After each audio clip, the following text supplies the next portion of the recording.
হরে কৃষ্ণ। আন্তর্জাতিক কৃষ্ণ ভাবনামৃত সংঘের প্রতিষ্ঠাতা আচার্য কৃষ্ণ কৃপা শ্রীমূর্তি শ্রীল অভয়চরণারবিন্দ ভক্তি বেদান্ত স্বামী শ্রীল প্রভুপাদের লীলা পুরুষোত্তম শ্রীকৃষ্ণ নামক বইটি থেকে গোপী গীত নামক গল্পটি আজকে পড়ব। একজন গোপী বললেন, হে প্রিয় কৃষ্ণ, এই ব্রজভূমিতে তোমার জন্ম নেওয়ার ফলে সবকিছুই অপূর্ব মহিমামণ্ডিত হয়েছে। এই বৃন্দাবন এত মহিমামণ্ডিত হয়েছে যে মনে হচ্ছে মহালক্ষ্মী যেন সর্বক্ষণ এখানে বিরাজ করছেন। কিন্তু আমরাই কেবল অত্যন্ত অসুখী, কেননা আমরা চতুর্দিকে তোমাকে খুঁজে বেড়াচ্ছি এবং এত চেষ্টা করা সত্ত্বেও তোমাকে দেখতে পাচ্ছি না। তোমার নিমিত্তই আমরা প্রাণ ধারণ করে আছি। তাই আমরা তোমার কাছে অনুরোধ করছি, দয়া করে আবার আমাদের কাছে ফিরে এসো। আরেকজন গোপী বললেন, প্রিয় কৃষ্ণ, তুমি হচ্ছ পদ্ম ফুলেরও জীবন, যারা হেমন্তের নির্মল বর্ষণে স্বচ্ছ সরোবরে বিকশিত হয়েছে। যদিও পদ্ম ফুলেরা অত্যন্ত সুন্দর, কিন্তু তুমি যদি তাদের দিকে না তাকাও তাহলে তারা মলিন হয়ে যায়। তেমনি তোমার বিরহে আমরাও মৃতপ্রায় হয়ে পড়েছি। প্রকৃতপক্ষে আমরা তোমার বিবাহিত স্ত্রী নই, আমরা তোমার বিনামূল্যের দাসী। তোমার চোখের চাউনিতে আমরা আকৃষ্ট হয়েছি। এখন তোমাকে দর্শন করতে না পেরে যদি আমাদের মৃত্যু হয়, তাহলে তুমি আমাদের সকলের মৃত্যুর জন্য দায়ী হবে। স্ত্রীলোক হত্যা করা মহাপাপ, এবং তুমি যদি আমাদের দেখতে না আসো এবং তার ফলে যদি আমাদের মৃত্যু হয়, তাহলে সেই পাপের ফল তোমাকে ভোগ করতে হবে। তাই দয়া করে এসে আমাদের দেখা দাও। তুমি মনে করো না যে কেবল কতগুলো অস্ত্র দিয়েই মানুষকে হত্যা করা যায়। তোমার অনুপস্থিতির ফলে আমরা মৃতপ্রায় হয়ে পড়েছি। এখন তোমার বিবেচনা করে দেখা উচিত কিভাবে তুমি স্ত্রী হত্যার দায়ে দায়ী হচ্ছ। আমরা তোমার কাছে চিরকৃতজ্ঞ, কারণ তুমি বহুবার আমাদের রক্ষা করেছো। যমুনার বিষাক্ত জল থেকে, কালীয় নাগ থেকে, বকাসুর থেকে, ইন্দ্রের রোষ থেকে এবং তার প্রেরিত প্রচণ্ড ঝঞ্ঝা এবং বৃষ্টির হাত থেকে, দাবানল থেকে, এবং এইভাবে কতবার তুমি আমাদের রক্ষা করেছো। তুমি হচ্ছ মহোত্তম এবং সর্বাপেক্ষা শক্তি সম্পন্ন। কিন্তু আমাদের আশ্চর্য লাগছে যে যদিও তুমি নানা রকম বিপদ থেকে আমাদের রক্ষা করেছো, কিন্তু এই ক্ষণে তুমি আমাদের অবহেলা করছো। প্রিয় কৃষ্ণ, প্রিয় সখা, আমরা জানি যে তুমি প্রকৃতপক্ষে মা যশোদা অথবা নন্দ মহারাজের সন্তান নও। তুমি হচ্ছ পরমেশ্বর ভগবান এবং সমস্ত প্রাণীর অন্তর্যামী।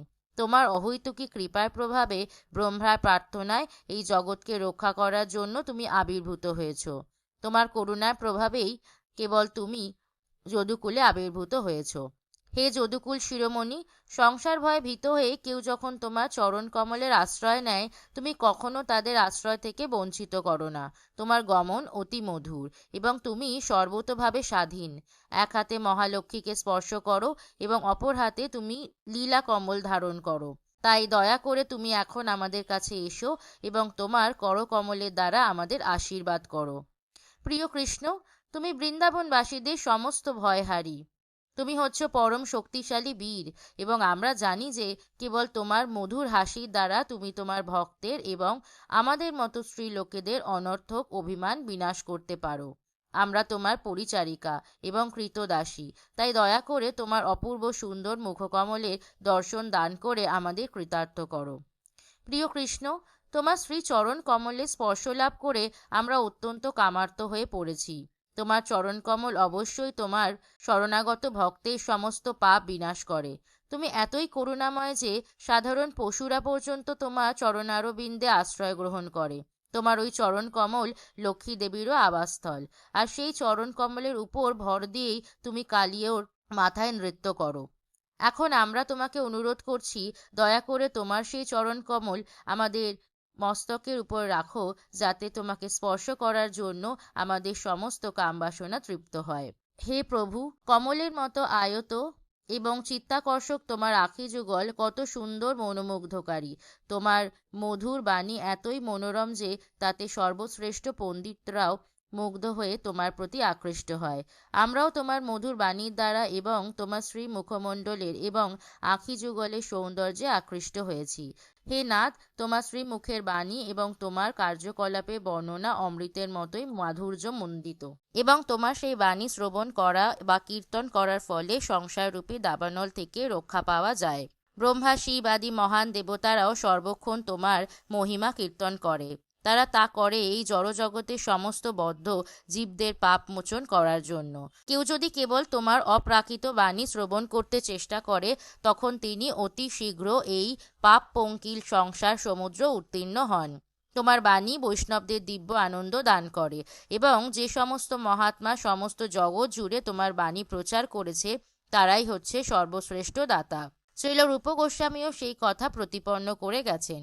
তিনি শ্রী চৈতন্য মহাপ্রভুকে মহাবাদান্য অবতার বলে সম্বোধন করেছেন, কেননা তিনি অকাতরে কৃষ্ণ প্রেম বিতরণ করেছিলেন।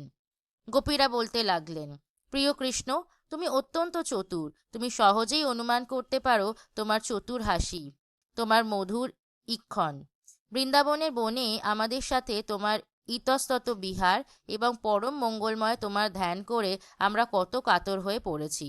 ঋভিতে আমাদের সাথে তোমার আলাপন আমাদের হৃদয় গভীর আবেগে পরিপূর্ণ করে তুলত। এখন সেই সমস্ত কথা মনে করে আমরা গভীর মর্মবেদনায় অভিভূত হচ্ছি। দয়া করে তুমি আমাদের রক্ষা করো।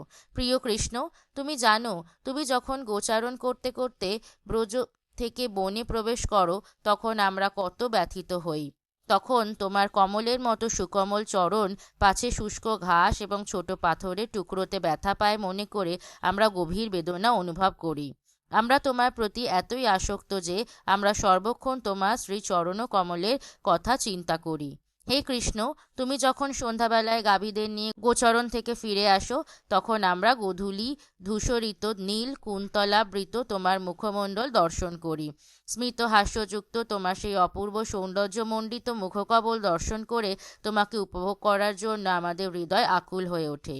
হে প্রিয় কৃষ্ণ, তুমিই হচ্ছে পরম প্রেমিক, এবং তুমি সর্বদাই সমর্পিত আত্মাকে আশ্রয় দান করো। তুমি সকলের মনোবাঞ্ছা পূর্ণ করো। এই ব্রহ্মাণ্ডে স্রষ্টা ব্রহ্মাও তোমার চরণারবিন্দের আরাধনা করেন। যে তোমার চরণ কমলের আরাধনা করে, তুমি তার ওপরই তোমার কৃপা বর্ষণ করো। তাই দয়া করে আমাদের প্রতি প্রসন্ন হও এবং আমাদের উপর তোমার চরণ কমল অর্পণ করে আমাদের এই মর্মবেদনা বিদূরিত করো। প্রিয় কৃষ্ণ, তোমার বাঁশির সুর সমস্ত জগৎকে মোহিত করে এবং আমাদের হৃদয় সেই সুরে মোহিত হয়েছে। তাই দয়া করে ফিরে এসো এবং আমাদের তৃপ্ত করো। ইতি লীলা পুরুষোত্তম শ্রীকৃষ্ণ গ্রন্থের গোপীগীত নামক 31 অধ্যায়ের ভক্তি বেদান্ত তাৎপর্য সমাপ্ত হলো। জয় জয় শ্রীলা প্রভুপাদ কি জয়। গল্পটি ভালো লাগলে অন্যদের সাথে শেয়ার করবেন, আর চ্যানেলটি সাবস্ক্রাইব করবেন নোটিফিকেশন পাওয়ার জন্য, আর কমেন্টে লিখবেন হরে কৃষ্ণ। ধন্যবাদ।